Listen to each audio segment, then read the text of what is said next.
বাংলাদেশে যত ধরনের খেলার জন্য স্টেডিয়াম রয়েছে তার মধ্যে বাংলাদেশ জাতীয় ফুটবল স্টেডিয়ামকে বলা হয় সবচেয়ে সুন্দরতম এবং সবচেয়ে উন্নত স্টেডিয়াম।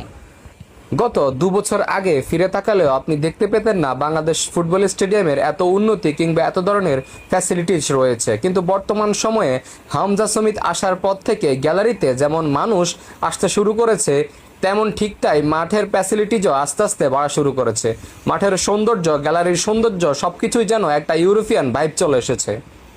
এই যে দেখছেন মাঠের ঘাসগুলো ফানি দিয়ে ভেজানো হচ্ছে কিংবা পুরো মাঠকে ফানি দিয়ে ভেজানো হচ্ছে, এই দৃশ্যটা বাংলাদেশি ফুটবল সমর্থকদের কাছে এক সবচেয়ে সুন্দরতম এবং সবচেয়ে পছন্দের একটা দৃশ্য।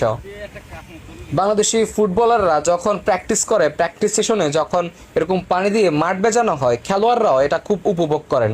বেশিরভাগ সময় তারেক কাজী এবং মোরসালিনকে দেখা যায় এই পানিতে ভিজতে এবং নিজেদের সবসময় সুন্দর করে এই পানি জড়ানোর সময় নিজেরা প্র্যাকটিস করতে।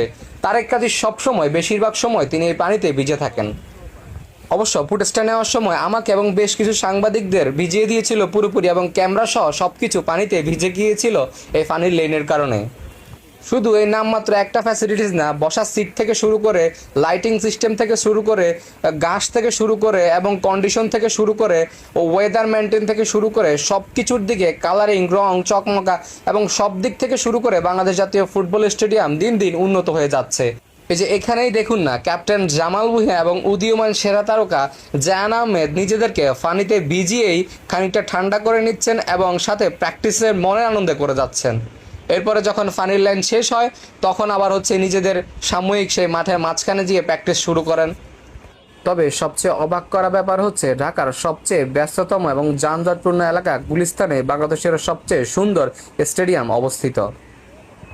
এই জাতীয় ফুটবল স্টেডিয়ামের মধ্যেই রয়েছে বাংলাদেশি কোটি ফুটবল সমর্থকদের আবেগ, অনুভূতি এবং উন্মাদনার শত মুহূর্ত। সাথে রয়েছে বাংলাদেশি হামজা, সমিত এবং শত ফুটবলারদের আবেগঘন সকল মুহূর্ত। এখানেই কত শতবার, কত হাজারবার বাংলাদেশি ফুটবল সমর্থকরা হেসেছে, আবার কেঁদেছেই বেশি।